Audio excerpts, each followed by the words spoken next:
Hey, how's it going, Jay? What's going on with you?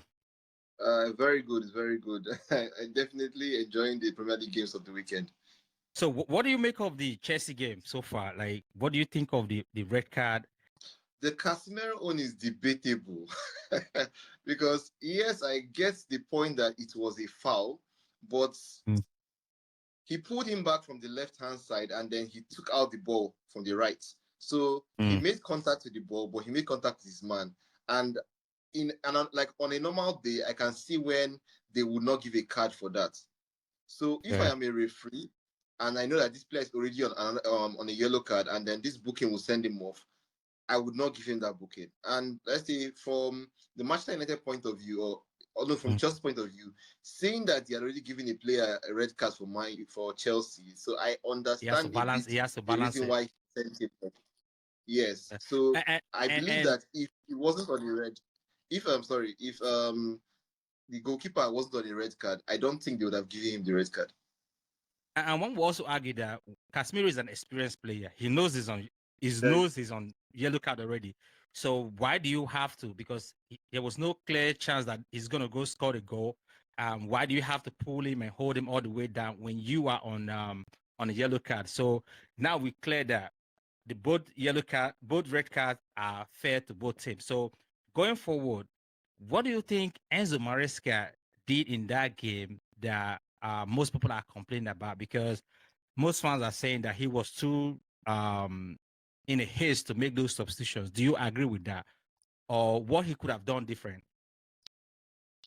honestly, when you're as a manager, you don't there's some situations that you don't really prepare yourself for. Because I know if I think about how many games I have watched for the past 2 years, I can't recall the last game where a goalkeeper got a red card like very early on in the game. So he was put his in like an impossible situation where many coaches do not like they do not know what to do in that situation. So everybody that is complaining about what he's doing is based on aftermath. It's Mm. because now you know what happened. That you know that it did not play out to work for him. So that's the Yeah. reason why you are complaining. But in the heat of the moment, some Mm. of the decisions he made were okay. Some of them, Yeah, but I think he was I think so Palmer has a Palmer has an injury. Remember, I mentioned that, and people were coming after me. I said he told us before the game against Bayern Munich that Palmer was having pain, and you still decide to play him, and you still play him in this game. If you know this guy is not fully fit and he insists to play, how the physio and the whole team would decide to keep him and bring him in second half instead of to risk him and make him go get like a long time injury.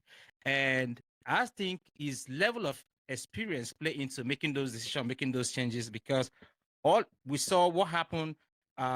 Napoli got an early red card against Man City. The only person they took out was Kevin De Bruyne. So he should have just take out one player and just change the formation, try to go in the full defense and try to catch Mayu on a counter attack. I think that would have been the best option.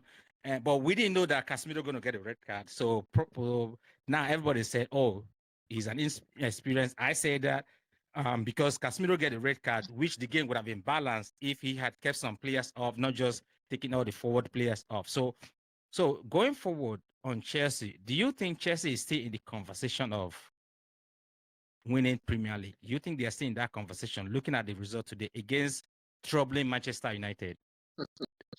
I would not say that they have ever been. I feel like the Chelsea fans, definitely as fans, you want to feel happy, you want to feel Mm. excited, you want to say, okay, the season starting. Let's not rule it That's the out that big we one.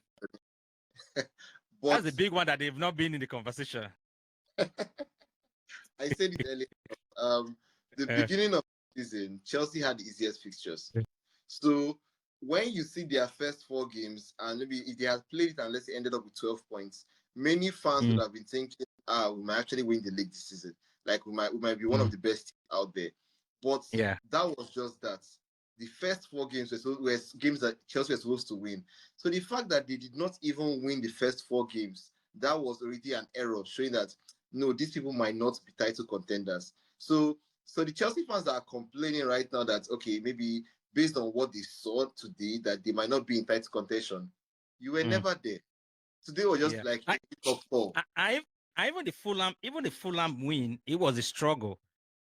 PGMO came out and apologized for the error that from the VAR and from the referee. So if Fulham goal has stand, so probably that game could have gone the other way, either draw or Fulham win. So it's been a struggle for them. Now, Manchester United, big result for them. Do you think this is a boost? You think they're gonna from here and just get back into winning ways, or this is one of those camouflage games that they'll be happy this weekend, the next weekend they'll be sad, like a roller coaster? What do you think of that? Definitely, it's just a roller coaster.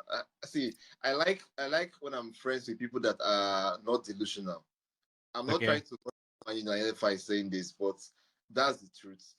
When you look at your team, you should be able to know that okay, we have this wrong, we have this wrong. We'll take this amount of time to get it right. Chelsea Okay. would have easily equalized today, honestly. In the dying Mm. minutes, Chelsea have equalized. And if Chelsea had Yeah. equalized, I don't think Man U fans will say we are back in it. So because Yeah. of that not going, that should not make you now think that okay, you are back in it. I feel United they are still building, but the best way to build forward is by accepting that you are still building.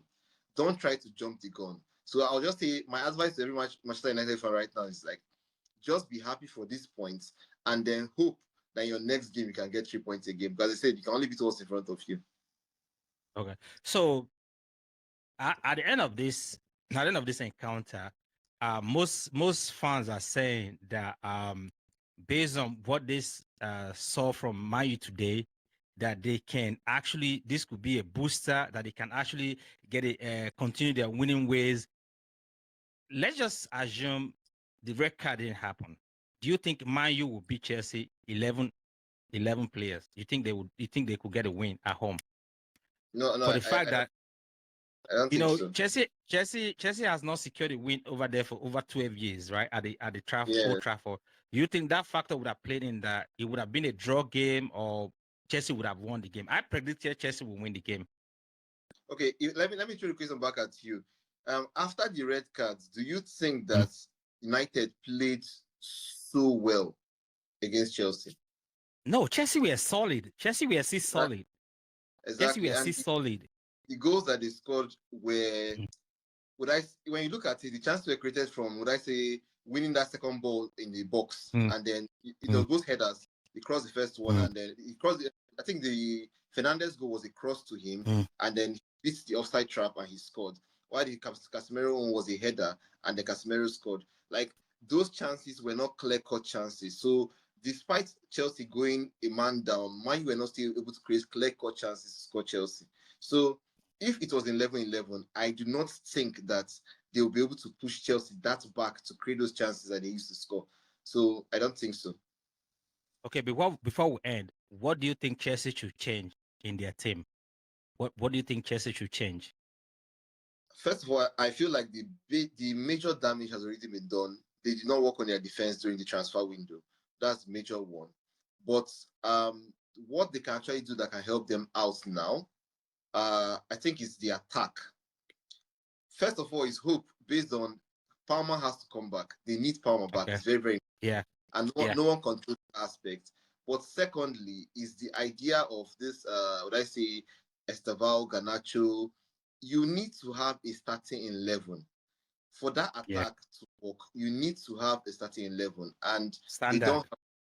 So if they can get their starting 11 for the attack, that's Mm-hmm. the left wing forward and right wing forward, if they can get Mm. the starting 11 there, then I think that they can build from there. For the defense, there's no hope. It's just to pray that they find a way there. But for the attack, that's where I think there's Okay, before we go, I need you to predict how long will it take Sesko to score?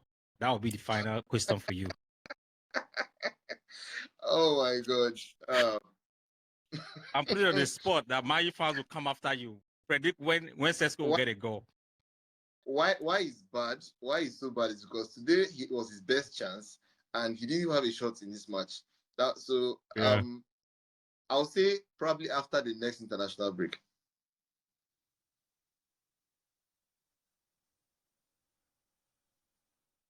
You get me? After Yeah, no, I didn't hear you, but I think we have some network issue. I guess it's gonna score after next international break. Thank you so much, Jay, for Yes, joining. yes. Thank you so much for joining, and good to see you.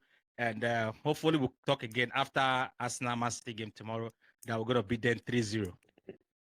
Definitely. Thanks for Bye, having me. man. Take care.